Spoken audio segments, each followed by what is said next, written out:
The God in the Bible అంట, చీకటి దగ్గరకు పోవు త్రోవలను నీ విరుగుదువా అని యోబు గారిని అడుగుతూ ఉన్నారు. చీకటి దగ్గరకు పోవు త్రోవలు, చీకటి ఎక్కడ నివసిస్తుందో అక్కడికి వెళ్ళే దారి నీకు తెలుసా యోబు అని యోబుని అడుగుతున్నాడు. మనందరినీ కూడా అడిగినట్లే.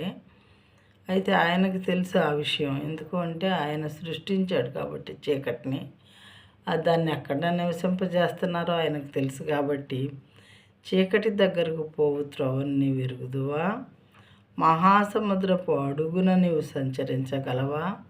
దేవుడైతే సంచరిస్తారు. ఆయనకు అవన్నీ మనం రోడ్డు మీద వెళ్ళినట్టే దేవుడు మహాసముద్రంలో అడుగు భాగంలో హాయిగా సంతోషంగా చక్కగా తాపిగా సంచరించగలుగుతారన్నమాట. అలా అడుగుతున్నారు. మరణాంధకార ద్వారములను నీవు చూచితివా.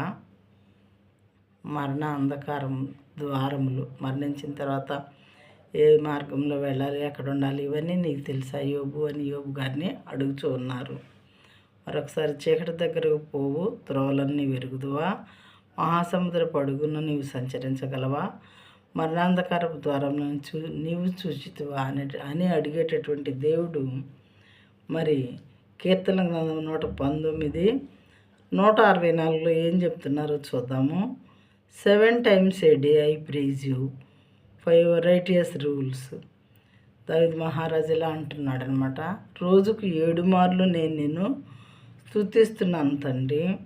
ఎందుకు అని అంటే నీ న్యాయ విధులను బట్టి దినమునకు 7 మార్లు నేను నిన్ను స్తుతించుచున్నాను. దేన్ని బట్టి? అంత న్యాయ విధులు, న్యాయమైనటువంటి మాటలు పలికే దేవుడు, న్యాయమైన పనులు చేసేటటువంటి దేవుడు ఈ దేవుడు అని అర్థం అన్నమాట. ఆయన న్యాయ విధులు అంటే ఎంతో ఇష్టపడి అంత న్యాయాన్ని అనుసరించే దేవుడు కాబట్టి ఆ దేవుడు అంటే ఎంతో ఇష్టపడి గౌరవించి ఆయన మహిమపరుస్తున్నాడు అంట. ఎన్నిసార్లు? దినమునకు 7 మార్లు నేను నిన్ను స్తుతించుచున్నాను.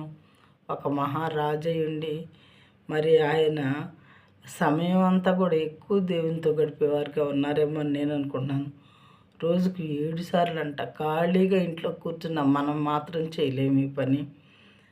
రోజుకు 7 మార్లు నేను నిన్ను స్తుతించుచున్నాను అని చెప్పి ఈ మహోన్నతుడైన దేవుని దావీదు మహారాజు స్తుతిస్తూ ఉన్నాను అని చెప్తున్నారు ఈయన గురించి.